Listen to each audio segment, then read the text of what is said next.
the city was quote unquote evil, doing practices of sin, drinking, homosexuality, etc., etc. I believe it was Lot and his wife and their friend were walking out of the city. They were told to not look back. Lot's wife, I believe, looked back and was turned into a pillar of salt. My question is, who looked back at Lot's wife to see if she was a pillar of salt, and why weren't they turned into a pillar of salt? Also, don't quote me on that story. The story is correct. I'm definitely foundationally correct, but I might be off on the names. I'm not really sure. But either way, these are stories. Some of them haven't even been able to be proven. And we're running a country off of this. This is the basis of the United States of America. I understand that this might have been a larger role, religion, obviously, in the colonial days. But humans have evolved. Science has evolved. There's been so much more learned, so much more questioned. In a society where only logic makes sense, religion, in only a matter of a very short time, is going to turn extremely toxic.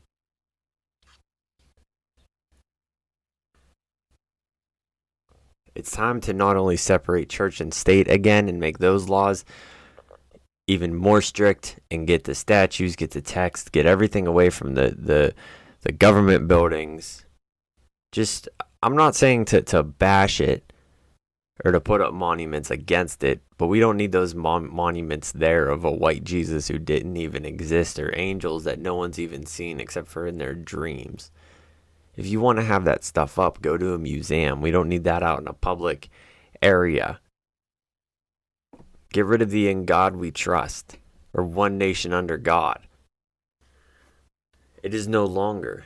It is one nation that needs to be logical and see the world's problems, see the earth's problems, and understand that it's not going to be prayer and a God who most of the time doesn't even seem like he's listening that's going to further humanity. It's going to be humanity wising up and understanding that they are responsible for their own actions, for their own thoughts, and for their own words, and for coming up with their own belief systems in which involve responsibility and accountability and a vigor for life, in which they just don't want to eat off of someone else. They actually want to work and feed themselves. Till we hit that point and realize the world doesn't have to be united under one religion, that not one person needs to be right, and that there's multiple different ways to live your life.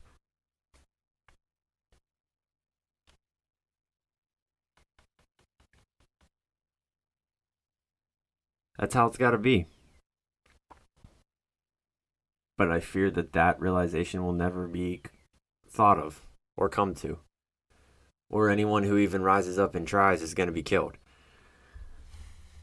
Or just so buried by the media, so buried by the extremists, the religious extremists who want that free money and who want that power. Why would they listen to someone who says free yourself? Go live your life for you. Doesn't make any sense. Not to them, anyway. When I was a Christian, the church that I ended with was one of Pentecostal style, which, if you are not familiar with Pentecostal churches or how they worship, it's the jumping on chairs, jumping on pews, electric guitars, big band, drums, contemporary singer, choir, just the preacher was all crazy. It was very progressive.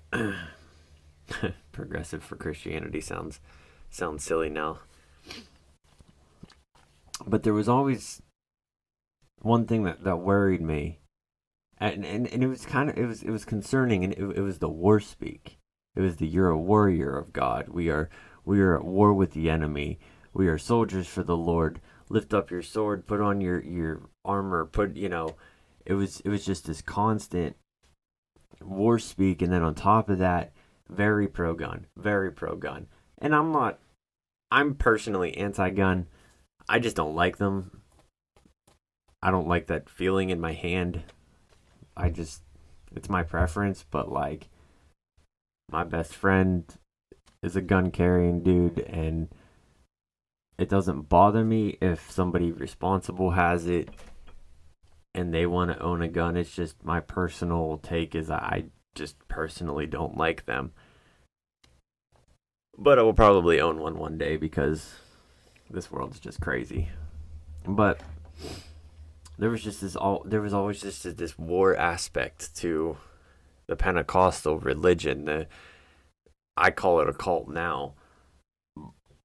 And then along with just a weaponry stockpile that they would constantly talk about, and always, the pastors and the religious leaders, they would always go out, the gun range and shoot and say, well, we got to protect our home from the enemy. Meanwhile, they're living on a cul-de-sac by themselves in a very predominantly wealthy neighborhood. It just kind of seemed crazy to me. It worried me over time. There's even a picture of me while I was in the church. I have long hair now, but I was skinhead holding a rifle, leaning up next to a truck. And there was a lot of revelation, not revelations as in like, oh wow, I had a eureka moment. Revelations as in the book of Revelations was taught as a literal sense, as is it's actually going to happen, as if it wasn't just a dream. It was a foreshadowing of an event that is actually going to happen, and the government is going to attack them, and the world is going to attack them, and they need to be prepared to fight for when Jesus comes back. And whew, I don't know. Turned me off of it very quickly. Made me wonder about the kind of God that they're serving. Is God loving, or is God a war God? You have Joshua with Jericho, and Moses with what he led the Israelites out of Egypt, right? And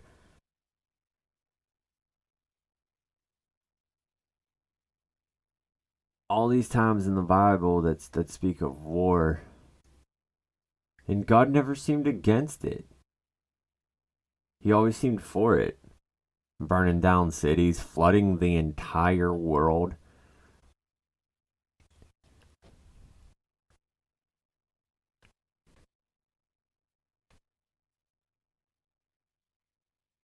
I'm not saying that Christians are dangerous, but it is my personal belief that the religion itself is, the things that are being taught are.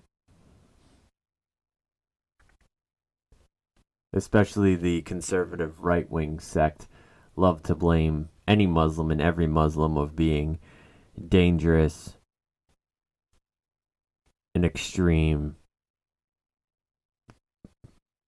But yet the extremist Muslims are just as dangerous as the extremist Christians.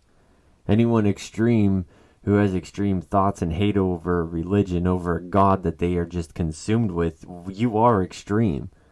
You need to speak to somebody about that.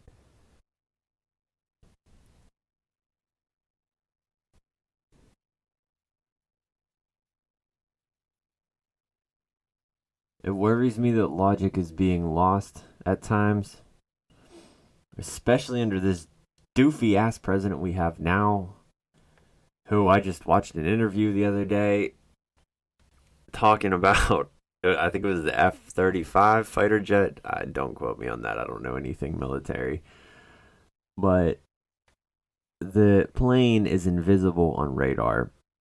And Donald Trump is standing up there going, it's literally invisible. If you were flying next to it, you wouldn't be able to see it. It's literally invisible. And I'm shaking my head. I'm just shaking my head. And these are the kind of people that a lot of my conservative Christian friends are getting behind.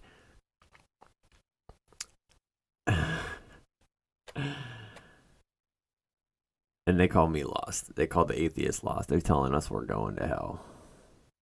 but they're making it hell on earth for the rest of us to live. Oh well. What are you gonna do? COVID-19 is still raging, or at least they're telling us it's raging. I'm not saying it's not real at all. It is very real. It is definitely a problem. But man, I am over it. I want to go sit in a restaurant and eat. I know this sounds very first world problems, and it probably is. But I just want to go out without having to put a mask on.